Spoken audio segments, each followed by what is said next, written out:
Achámonos aquí nun lugar fermosísimo e provisto de diferentes tipos de árbores, loureiros, carballos, e tamén temos, mirade vos que casualidade, un biouteiro, noutros sitios chamado sabugueiro, e con el vamos facer a argallada que imos realizar hoxe.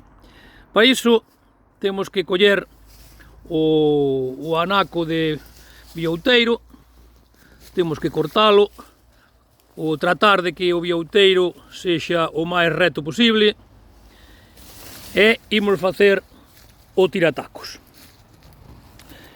Temos que, como vedes, cortar un tubo do biouteiro, procurar que sexa aí pola beira dun nó, damoslle un toque, facémolo o mesmo proceso do outro lado do nó, pero pola parte interior, así despaciños, tratando de non cortarnos, e damos outra vez outro toque e xa temos o tubo casi preparado. Axeitámoslo unha amiguiña por ambos os lados e despois, como vedes, o tubo ten por dentro pois unha especie de miolo que temos que sacar para que nos quede o tubo perfectamente baleiro. Entón, para iso podemos utilizar, ou ben facemos un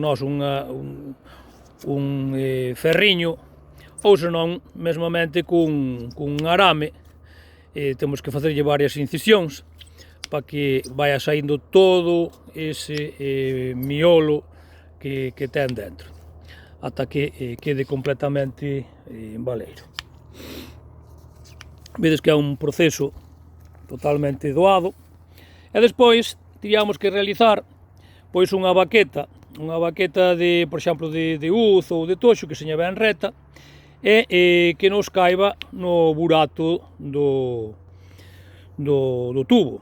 E a baqueta ten que ser sempre unha amiguiña máis curta, porque despois a metralla que lle temos que meter dentro, pois temos que empuxala nun primeiro intento para poñela na punta, depois outro por detrás, e todo ese aire comprimido que queda pois é o que fai que faga un ruido ao sair o proxetil pola punta.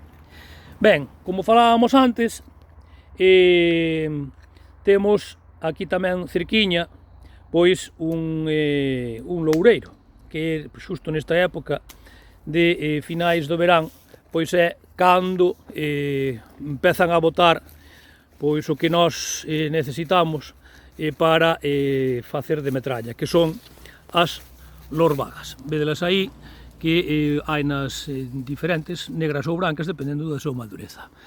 Fixadvos que aquí temos un arsenal completo para poder disparar. Entón, collemos ese material, metémola na parte de atrás, empuxámola coa baqueta e, como dixemos antes, como é máis curta, chegaríamola ata a puntiña, e agora metemos a outra pola parte de atrás e puxamos e disparamos. Fixadevos o fermoso disparo e o ruido que fai.